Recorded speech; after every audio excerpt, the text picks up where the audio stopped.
Terrie O'Donnell, and I am attorney Brandon McGee, certified paralegal here at the McGee Law Firm. I'm often asked the question of why do I work in estate planning? Isn't that boring? And I've learned over the years what people think is exciting would be criminal law. That's not my cup of tea. But estate planning isn't boring. It's really helpful to families.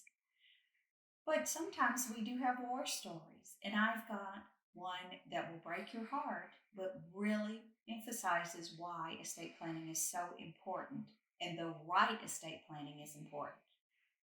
Here's the backstory. A gentleman and a lady had just been married. They were best couple friends with their each other before they married. The wives were best friends. The kids, they had two kids, raised their kids, went to church together, were neighbors together. The men were best friends, same reasons, the kids, churches, schools, but the men also too worked together. The wife died of breast cancer and the husband died of a heart attack, all within about 16 months of each other. Who did they lean on but each other? The kids were the best of friends. They used to dream that their kids would marry each other and they would all become one big happy family. So things happened, and the surviving husband and the surviving wife married. Everybody was so happy. The kids on both sides were thrilled that dad didn't have to go through life by himself, and neither did mom. Well, let's fast forward to it's time to make sure that the estate plan is set up for them as a new couple. When their spouses died, they had what we term in our world as an I love you will. When I die, honey, everything goes to you. And when you die, everything goes to the two kids. Well, now that there's a remarriage, you've got to take plans for that.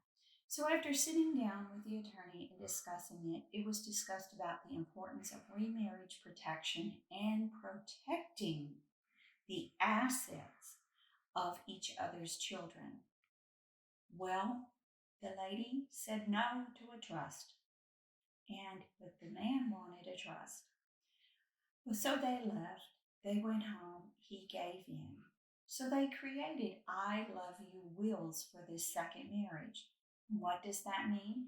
It says that if he dies, everything goes to wife number two, and then upon her death, it would be split between their four children. Same thing. If she died, everything goes to him, and then it would be split between their four children. In some ways, that makes a lot of sense because they were equally yoked financially. They each had two children. It was going to come out okay. But as the attorney kept weighing out, whoever died first could change their will and cut out the other's children. Oh no, that would never happen in our case. But you all know the rest of the story just by listening this far. What do you think happened? Exactly what the attorney predicted. And so we're going to call this man Bob. Bob dies. And on the Monday morning, after Bob's death on Saturday, wife number two is calling the office. I need to come in and probate Bob's will right now. Number one is you don't have to come into an office that fast. But she absolutely wanted an appointment right now. When she did come into the office, she said, I need to probate his will and I need to rewrite my will right now. She really thought she was going to sit in the office and we were going to rewrite her will right that minute.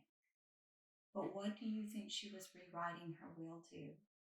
Hopefully by now you're all nodding, shaking your head, talking back to the screen.